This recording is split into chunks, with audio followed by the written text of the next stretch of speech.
Hi, and welcome back to the Bundesliga. Beard here to give you what you need about the German Bundesliga. As we get ready for match day 27, I'm going to preview and set the table for you about what to watch. We did wrap up match day 26 on Monday with Bayer Leverkusen winning 4-1 at Werder Bremen, and I'm going to say it. I think Werder Bremen is going to get relegated. All right, they didn't look good. They didn't defend well at all. I mean, you just look at the first two goals from Havertz in that game, and he was basically unmarked. Like, how are you going to not mark the best player on the opposing team? I don't know. I think that's a sign of a relegation team. So I think they're out. I'm going to say it right now. I know they have a game in hand, but I don't see them making a comeback yet this season. But today, I want to look ahead at match day 27 and let you know what you should look for on Friday, Saturday, and Sunday. So let's start by setting the table by looking at the table. We'll look at the top half of the table first. So after match day 26, no changes at the top two spots. You still got Bayern at number 1, Dortmund number 2, and 4-point difference between them. Now they do play each other, I think, match day 28, so that is coming up very, very soon. But right now, no change there. At the number 3 spot, we did get Borussia Mönchengladbach. They jumped over RB Leipzig after they drew against Freiburg. So right now, Mönchengladbach with the 1-point lead over Leipzig. Leipzig still in that Champions League spot, though, after falling to number 4. Bayer Leverkusen, like I just said, they won 4-1. They are now 1 point out of a Champions League spot behind Leipzig. So, they looked pretty good. Havertz looked good. So I don't know if they're still in title contention. They really need some of those top teams to drop points. But, right now sitting 8 points back of Bayern München, but only 1 point of Leipzig. So I think they got to be happy about how they played, especially after a 2-month break. Still very much in the hunt for a Champions League spot. Number 6, Wolfsburg, after they had a dramatic late winner from Daniel Ginczek, they jump up to the number 6 spot, last Europa League spot. They have a game this week against Dortmund. They'll be hosting Dortmund. So big game for them, opportunity for them to kind of seal themselves in that number 6 spot. They're 11 points back of the 5 spot. So, I think between Leverkusen, Leipzig, and Mönchengladbach, one of those teams is going to end up in the Europa League. I don't think any of those teams are going to fall too far to get out of that. For Wolfsburg, I don't want to say they got lucky. I mean, they did have a goal that was scored for Augsburg that was called back. But then they did get the late winner, and it was a nice goal. It was a great goal from Ginczek. So, right now sitting in that 6th spot, they have a 2-point advantage over Freiburg and Schalke, which brings us down to 7 and 8, the teams just outside of European competition. Freiburg, they came out strong against Leipzig. They played really well. They almost had the winner. They had a late goal called back on VAR. And then, Paulsen, this was after the Paulsen goal, but Paulsen, great header to tie it for Leipzig. Freiburg had been leading for quite a bit of the game, and then Freiburg scored a goal that was then called back, so they end up with just the 1 point, but still against a top team like Leipzig, that's still pretty good for them. So, I think they look pretty good. I think they still have a shot to catch Wolfsburg. We have to see. Schalke, they didn't do themselves any favors by losing 4-0 to Dortmund. Now they're out of the Europa League. It hurt their goal differential. They were -3, now they're -7 on goal differential. So definitely, when you have a tight race like this, they're tied on points with Freiburg. They're 2 points behind Wolfsburg. So goal differential could come into play in who gets what spot come end of the season. So to round out top half of the table, Hoffenheim, they lost. A tough game for them against Hertha Berlin under new manager Bruno Labbadia. They looked great. The goal from Kuna, the goal from Ibisevic, the own goal from Agbokuma. He struggled, man. For Hoffenheim, he really struggled. He had the own goal. He got beat by Ibisevic on the header for the second goal, and then he got just schooled by Kuna on the third goal. So that it looked rough for him out there, and it looked rough for the team. They weren't able to score a goal either. So in the 9th spot, really middle of the table. I don't want to say they're 4 points out of a Europa League spot, but the way they played, they're not going to be able to catch it. But, on points, still a shot, but they're going to have to definitely pick it up. So if we switch to the bottom half of the table, we start with FC Köln. They looked like they were going to pick up 3 points. They looked like they were cruising up 2-0. And then it just fell apart for them. Mainz came back. They got 2 goals. Kunde Malong just ran through everybody and tied the game up for them. So, It was not definitely the start they wanted. Still got a point out of it. But, I think had they gotten those 3 points, right, they'd be sitting even with Hoffenheim right now. They would actually be ahead of them on goal differential. And, they'd be sitting there with 35 points and they'd have a shot at the Europa League. But now with 33 points, it just makes it that much more difficult for them. They were one of the hotter teams before the coronavirus break. So for them to get off to a hot start like that and then to blow the lead in the second half, I mean, they have to be a little bit disappointed in that. So they're going to have to definitely pick it up this week. Continuing down, we have number 11, Hertha Berlin, again, and you have number 12, 1. FC Union Berlin. So Hertha Berlin, like I said, they had the big 3-0 win last week, first game under the new manager, Labadia, and now they're going to play the team right below them, who they jumped, 1. FC Union Berlin. This is going to be a rivalry game. It's going to be really exciting to watch. It's the Friday game as well, so a lot of eyes going to be on that. Continuing down, 13th, we have Eintracht Frankfurt. Okay, they play Bayern München this week. That's going to be a tough game. Okay, that's just going to be tough. Saturday late game, big empty stadium. They played in a big empty stadium last week at home, and now they got to go down to München and do the same thing. It's going to be tough. They are 5 points out of a relegation spot, but I don't think they're going to pick up any points this weekend, so they have to hope that the teams below them drop points as well. So the first team below them, Augsburg, like I said, they played Wolfsburg tough, but ended up getting no points on that on the late loss in the 90th minute goal. And then Mainz, when I look at the bottom teams, they are the ones who really helped themselves the most last week. I know Düsseldorf and Paderborn both tied, but they played each other. Mainz played a team that was a little bit higher up in the table. They were down, and they came back and were able to get a point out of that game. Were able to keep pace with the team behind them, Fortuna Düsseldorf, who's in that relegation playoff spot. So I think for Mainz, coming into this week, they play Leipzig. It's a tough game. Okay, Leipzig, 3 straight draws. They're definitely going to want to get the 3 points. But for Mainz, I think an opportunity for them to kind of build off the momentum they had in that second half against Köln. So we look down to the 3 teams in contention for relegation right now, or the 3 teams that would be relegated or potentially relegated. You start with 16, Fortuna Düsseldorf in the playoff spot. Again, they played the bottom dwellers, Paderborn last week, 0-0 draw. Both teams were really going for goals, but they just couldn't make it happen. So they're going to have a tough challenge this week. They really have to try and get some points, try and work to catch Mainz, and they're playing the team that Mainz caught up to last week. They're playing Köln this week. So I think there is an opportunity for them to try and pick up some points and make up some of that ground on Mainz, especially given that Mainz, they're playing Leipzig. That's a tougher game. I think this is a great opportunity for Düsseldorf. Think about it. I mean, if Düsseldorf is able to win against Köln, right, that's 3 points. Mainz loses. Now all of a sudden it's a 1-point jump between the relegation spots. So this is a big opportunity for Fortuna Düsseldorf. Also for Mainz, both teams really trying to distance themselves, or get closer in the case of Düsseldorf as well. And then I just talked about them earlier. I think they're done. Number 17, Werder Bremen.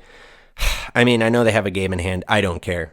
They looked awful on Monday against Bayer Leverkusen.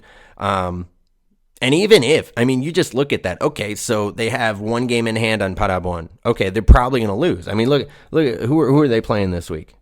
They're playing against Freiburg, SC Freiburg, a team who's competing for the Europa League, a team who took Leipzig to the wire last week. I don't see Werder Bremen getting points on that. I don't. So, you look at that, they're going to drop. So they're going to have still 18 points, Paderborn, against Hoffenheim. I think Paderborn has a better chance to pick up a point against Hoffenheim, maybe even 3 points against Hoffenheim than Werder Bremen does, taking on Freiburg. So they could find themselves at the bottom of the table here very, very shortly. So that's a look at what the table looks like. Let's take a little bit more of a look at the matches coming up this weekend as well. I talked a little bit about some of them, but I want to get a little more in depth. So on Friday, we have Hertha Berlin against 1. FC Union Berlin. This is the derby game. I think this is going to be the most exciting game, and it's unfortunate because this should be a historic moment, and it is still in a way. Obviously, with coronavirus, it is, but this should have been the first time that Hertha and Union Berlin met in the Bundesliga in the Olympiastadion. So this is going to be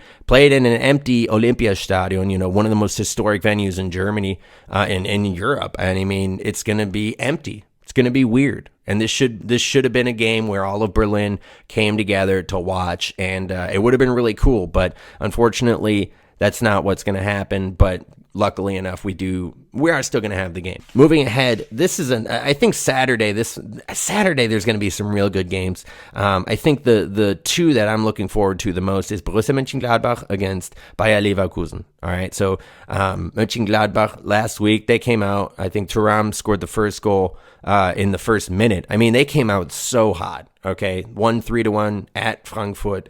They looked great. They really did. Leverkusen also on the road, 4-1. So you have two teams who had great wins in the opening week, in the return week. Two teams who are, number 3 against number 5, vying for those Champions League spots. Mönchengladbach in a better position for the title race than Leverkusen, but Leverkusen's still kind of in it. They still have a shot 8 points out, but they're really eyeing that Champions League spot right now. So it'll be interesting to see what happens in that game, how they go against each other. I think Havertz is going to have a tougher game than he did last week for sure. I mean, again, like I said, he was pretty much unmarked on his 2 headers. Great headers. Okay, he had a great header, especially on the second goal off the free kick, but he was unmarked. Okay, I can bet you that Mönchengladbach is going to mark him. Okay, they're not going to lose sight of him, so it's going to be tougher for him. But, again, this is going to be a great match, 2 top teams. The next one I want to talk about, Wolfsburg against Dortmund. Now, Dortmund, I think maybe had the best game of anyone last week. They scored early, they scored often against a good team in Schalke. It's not like they played a bottom dweller or anything like that. They played a pretty solid club, and they played phenomenal. Okay, top to bottom, they were great. So are they going to be able to continue that against Wolfsburg, who didn't play poorly, but they did sneak out with 3 points. Okay, they got a late goal to get those 3 points, but they're in a tough spot in terms of trying to secure that Europa League spot. So both teams have a lot to play for. Who's going to come out on top? I mean, I would pick Dortmund, honestly. I think they just looked phenomenal. Okay, they really did. But that's going to be a fun one to watch as well. Up next, SC Freiburg against Werder Bremen. Just talked about it. I don't think Werder Bremen has a shot in this one. Freiburg, I think they might still be a little bitter that they didn't get the 3 points last week against Leipzig, and coming into this week against a much, much weaker opponent, I see them getting those 3 points, keeping in, and I mean, think about it. If they get the 3 points, Wolfsburg loses against Dortmund. Now all of a sudden Freiburg's in the Europa League spot.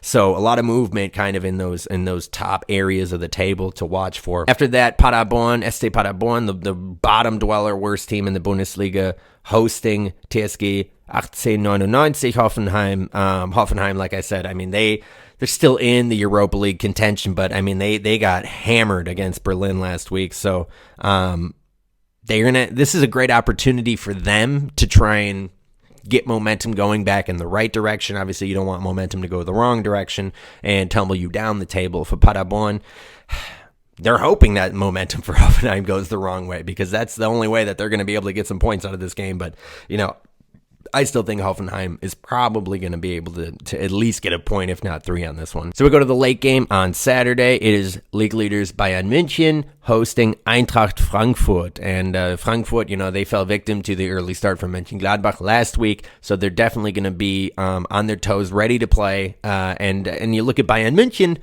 I don't think they're disappointed with the way they played last week, but having said that, they dominated possession and had great opportunities and only came away with 2 goals, one on a penalty and the other off a corner. So they didn't get a goal from open play, which I think is important to keep in consideration when looking at Bayern and looking at them trying to hold off Dortmund, who, was fantastic. But against Eintracht Frankfurt, I think they are going to be able, at home, Allianz Arena, even though it's empty, it's their home ground, okay? I think they're going to be able to take care of business. Second game back, Davies looked great. The whole team really looked good.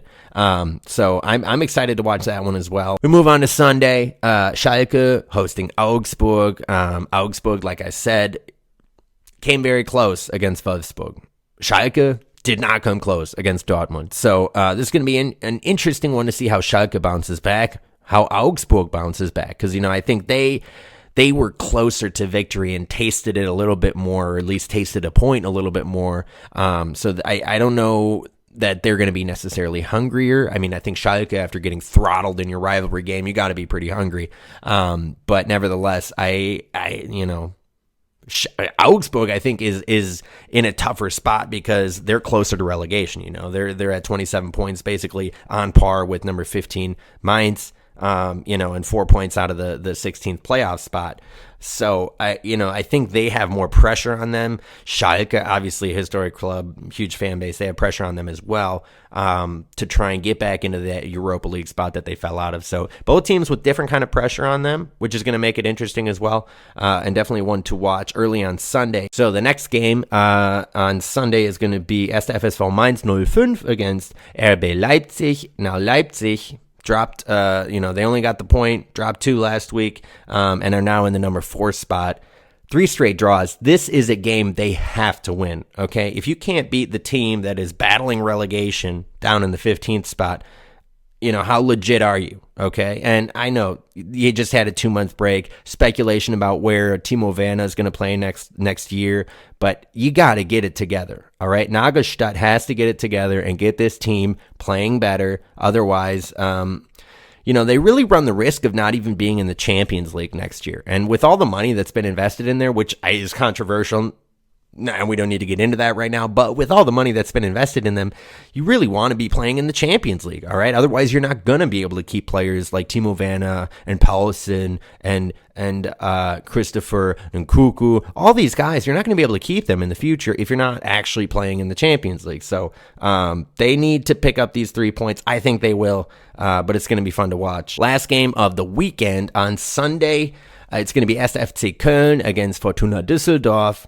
Now, Köln, I mean, they thought they had 3 points in the bag, right? They came back, hot start, and even in the second half, they're up 1-0 in the first half. Second half rolls around, they get another goal, you're up 2-0, it's looking great for you, right? And then all of a sudden, bang, bang, 2 goals, you get a substitute comes in, scores a goal, and then, like I said, Malong with a great run, he scores, tie game, and boom, like that, you're kind of out of the contention for the Europa League. You kind of threw that one down the drain. You're not in relegation territory, but you wish what could have happened, right? Like I said, they would be in the 9th spot. They would be really in contention, really close to a Europa League spot if they'd have just held on to that lead. But they didn't. So this week, against a bottom dweller, a relegation team, Düsseldorf, they want to turn things around and make sure that they can get 3 points. Now, for Düsseldorf, they have the opportunity, right? They're like, okay, last week we drew, didn't score any goals. Let's keep that mentality of like, we got to play well. We got to just push forward and try to get goals, just so we can keep our season alive, right? So we can make sure next year maybe we're in the Bundesliga. So I think for Düsseldorf, this is a great opportunity, all right? You have Köln, who kind of had their momentum halted after blowing that lead. I think this is the opportunity for Düsseldorf. This one might end up in a draw, honestly. Both teams drew last week, so it wouldn't shock me if it happened again this week. But if I had to pick a team to win, it would be Köln. But honestly, I'd put my money on a draw. So that is match day 27. A look ahead at it. I'm excited for it. A couple players to maybe keep an eye on as well. Kai Havertz, he scored 2 goals last week. Looked really good. Erling Haaland as well. Great comeback. Really, honestly, I mean, Dortmund has so many guys to watch out for. For Bayern München, Alphonso Davies, he looked great last week. Is he going to be able to keep that up? Is he going to get burned on the wing? He's one of those guys who he's young, he's fast, he's athletic, and he always puts himself in positions where he has to hustle back on defense. So is he going to get burned on one of those? Maybe not against Frankfurt, but as it comes down to games like as it comes down to games against teams like Dortmund and the like, you got to be careful, all right? Because if he gets too far down the field in the offensive territory, all of a sudden you have a counterattack coming back. I know you have maybe the best keeper in the world, definitely the best keeper in the Bundesliga back there in Neuer, but you put your team at risk when you get too far up the pitch. So, like I said, that is match day 27's preview. I hope you enjoyed it. If you have not subscribed, please do so. I got a bunch of other videos, not even all Bundesliga related, coming out as well. And I will have a summary coming out on Sunday of all the Bundesliga action that happened Friday, Saturday, and Sunday. So keep an eye out for that. Please check out the other videos on the channel. Thank you, and have a good one.